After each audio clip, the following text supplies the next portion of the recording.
નમસ્કાર દોસ્તો, હું પ્રોફેસર પ્રયત્કર કાનડિયા. આજે હું વાત કરીશ સંદર્ભ ગ્રંથો, રેફરન્સ બુક્સ. મિત્રો, સંદર્ભ ગ્રંથો એ માત્ર લાઇબ્રેરી ઇન્ફોર્મેશન સાયન્સના વિદ્યાર્થીઓને કામમાં આવે છે એવું નથી. સંદર્ભ ગ્રંથો એ દરેક વિષયમાં ભણતા વિદ્યાર્થીઓને કામમાં આવે છે. જો સંદર્ભ ગ્રંથોનો ઉપયોગ યુપીએસસી, જીપીએસસી એ સિવાય કોઈ પણ સ્પર્ધાત્મક પરીક્ષા આપતા વિદ્યાર્થીઓ જો સંદર્ભ ગ્રંથનો ઉપયોગ કરશે તો એમની પરીક્ષાની અંદર, એમની કારકિર્દીની અંદર સંદર્ભ ગ્રંથો ખૂબ જ કામમાં આવશે. કારણ કે સંદર્ભ ગ્રંથ એટલે એક બેઠકે વાંચી શકાતો નથી એવો ગ્રંથ એટલે સંદર્ભ ગ્રંથ. જ્યારે જરૂર પડે ત્યારે સંદર્ભ ગ્રંથનો ઉપયોગ કરવામાં આવે એને સંદર્ભ ગ્રંથ કહેવાય. મિત્રો, સંદર્ભ ગ્રંથ એ જુદા જુદા પ્રકારના હોય છે. જેમ કે ડિક્શનરી. તો ડિક્શનરી એટલે ગુજરાતી ડિક્શનરી હોય, અંગ્રેજી હોય, હિન્દી હોય, દ્વિભાષી ડિક્શનરી હોય, ત્રિભાષી ડિક્શનરી હોય. એ જ રીતે ગુજરાતીમાં આપણે વાત કરીશું તો ભગવત ગોમંડલ જોડણી કોશ છે, ગુજરાતી જોડણી કોશ છે. અંગ્રેજીમાં જોઈશું તો ઓક્સફર્ડ ડિક્શનરી છે, 20 વોલ્યુમમાં છે.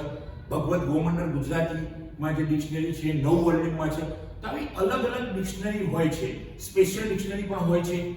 તો પહેલો જે આપણે વાત કરીશું ડિક્શનરી, ત્યાર પછી આપણે વાત કરીશું વિશ્વકોશ અથવા તો એન્સાઇક્લોપીડિયા. મિત્રો, એન્સાઇક્લોપીડિયામાં એટલું બધું જબરજસ્ત નોલેજ હોય છે. એ આમ તો કહીએ તો એન્સાઇક્લોપીડિયા એ નોલેજનું ભૌતિક હબ છે, પુસ્તક રૂપે એક હબ છે નોલેજ માટેનું. એન્સાઇક્લોપીડિયામાં પણ વિવિધ પ્રકારના એન્સાઇક્લોપીડિયા હોય છે. સામાન્ય એન્સાઇક્લોપીડિયા, ખાસ એન્સાઇક્લોપીડિયા, વિષયનો એન્સાઇક્લોપીડિયા. તો આપણે સામાન્ય એન્સાઇક્લોપીડિયાની વાત કરીશું તો the new encyclopedia Britannica, Gujarati વિશ્વકોશ, social science encyclopedia, computer science encyclopedia. દરેક વિષયમાં મેડિકલનો એન્સાઇક્લોપીડિયા હોય, સોશિયલ સાયન્સનો હોય, એ સિવાય સાયકોલોજીનો એન્સાઇક્લોપીડિયા હોય. જે વિષયમાં તમે વાત કરશો, શારીરિક શિક્ષણનો એન્સાઇક્લોપીડિયા હોય, તો આવા દરેક વિષયમાં એન્સાઇક્લોપીડિયા જુદા જુદા. એન્સાઇક્લોપીડિયા એટલે વિશ્વનું જ્ઞાન, વિશ્વના દરેક વિષયનું જ્ઞાન એન્સાઇક્લોપીડિયામાં હોય. પણ જો ખાસ કોઈ હોય તો એ વિષયના પૂરતું જ જ્ઞાન હોય, પણ વિશ્વ કક્ષાનું હોય. ગુજરાતી વિશ્વકોશ છે એમાં દુનિયાનું જ્ઞાન હશે પણ એ ગુજરાતીમાં મળશે. ધ બ્રિટાનિકા ન્યૂ એન્સાઇક્લોપીડિયા છે એની અંદર તમને વિશ્વનું જ્ઞાન મળશે પણ અંગ્રેજીમાં મળશે. તો એન્સાઇક્લોપીડિયા એ સંદર્ભ ગ્રંથ ખૂબ જ ઉપયોગી છે. જે જનરલ નોલેજની એક્ઝામ આપતા હોય અથવા તો કોઈકને વિશ્વ વિશેની જાણકારી મેળવવી છે, કોઈકને યુપીએસસી, જીપીએસસીની એક્ઝામ આપી છે, કોઈને બીજી કોમ્પિટિટિવ એક્ઝામ આપી છે, ગૌણ સેવા પસંદગીની એક્ઝામ આપી છે, તો એના માટે એન્સાઇક્લોપીડિયા ખૂબ ઉપયોગમાં આવશે. ત્યારબાદ આપણે વાત કરીશું તો ઈયરબુક.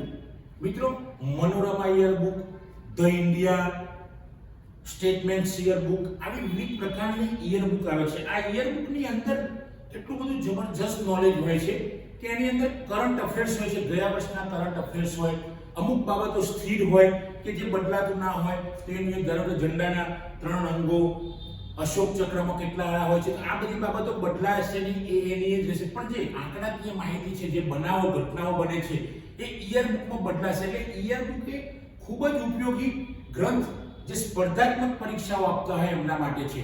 એટલે ઈયરબુકનો ઉપયોગ કોઈ પણ કરી શકે છે અને એની અંદર જબરજસ્ત સામાન્ય જ્ઞાન હોય છે. એ સિવાયનું વિશ્વ કક્ષાનું જ્ઞાન પણ હોય છે, દેશનું જ્ઞાન પણ હોય છે. તો ઈયરબુક ખાસ વિદ્યાર્થીઓ ઉપયોગ કરવો જોઈએ. ઈયરબુકની અંદર જબરજસ્ત જ્ઞાન મળતું હોય છે. એ સિવાય આપણે વાત કરીશું હેન્ડબુક.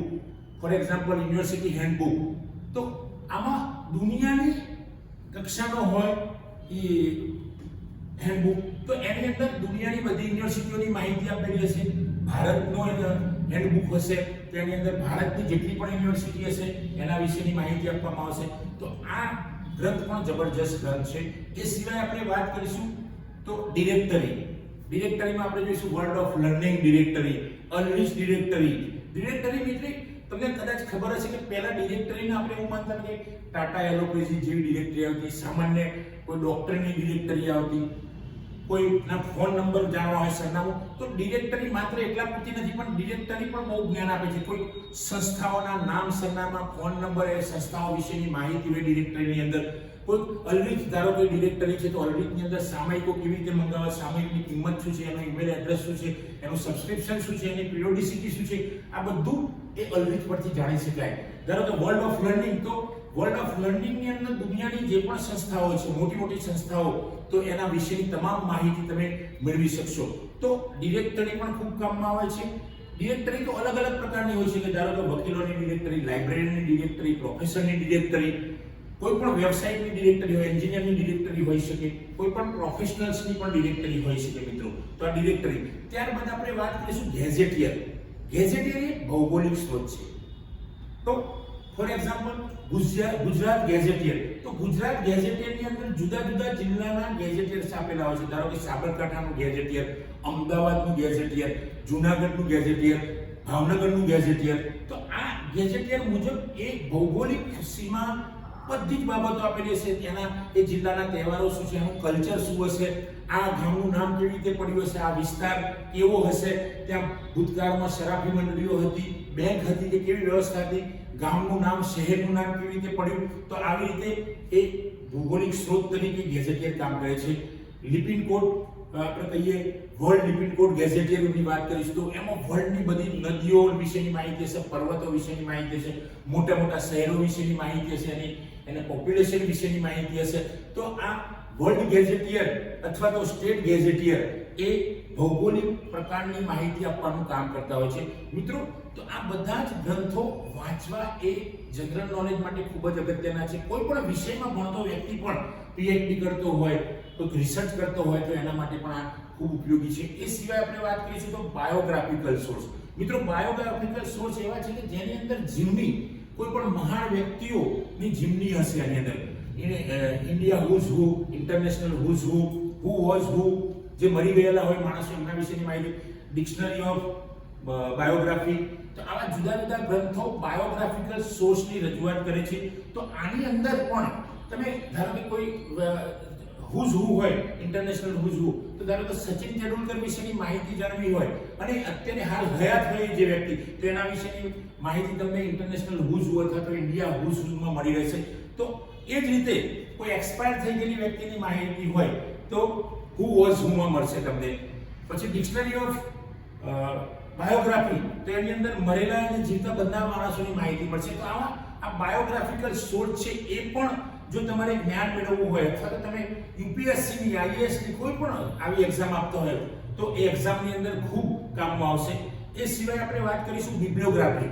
તો BNB, આઈએનબી, British national બિબ્લિયોગ્રાફી, Indian national બિબ્લિયોગ્રાફી.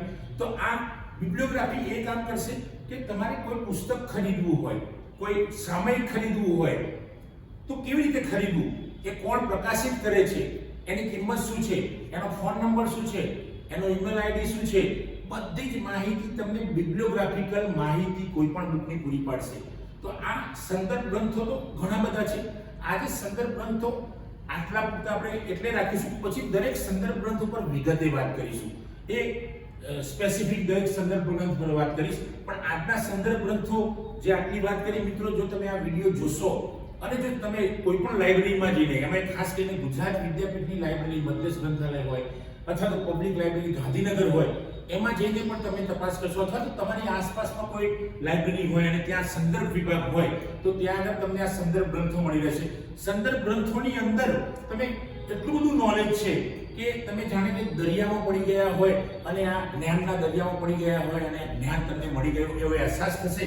અને તમને આ સંદર્ભ ગ્રંથો તમારી કારકિર્દી ઘડવામાં ખૂબ જ મદદરૂપ થશે. તો મિત્રો આપ સૌને મારી વિનંતી છે કે આપ કોઈ પણ ગ્રંથાલયમાં જઈને, પબ્લિક લાઇબ્રેરી હોય અથવા તો એકેડેમિક લાઇબ્રેરી હોય, સ્પેશિયલ લાઇબ્રેરી હોય, એમાં પણ એના વિષય રિલેટેડ સંદર્ભ ગ્રંથો હશે તો એનો ઉપયોગ કરો આપ મિત્રો અને તમારી કારકિર્દી મજબૂત બનાવો. મિત્રો આપ સૌને જો મારો વિડીયો પસંદ આવ્યો હોય તો એને લાઈક કરો, શેર કરો, કોમેન્ટ કરો અને જો મારી ચેનલ સબસ્ક્રાઇબ ન કરી હોય તો સબસ્ક્રાઇબ કરો. થેન્ક યુ મિત્રો. જય હિન્દ, જય ભારત.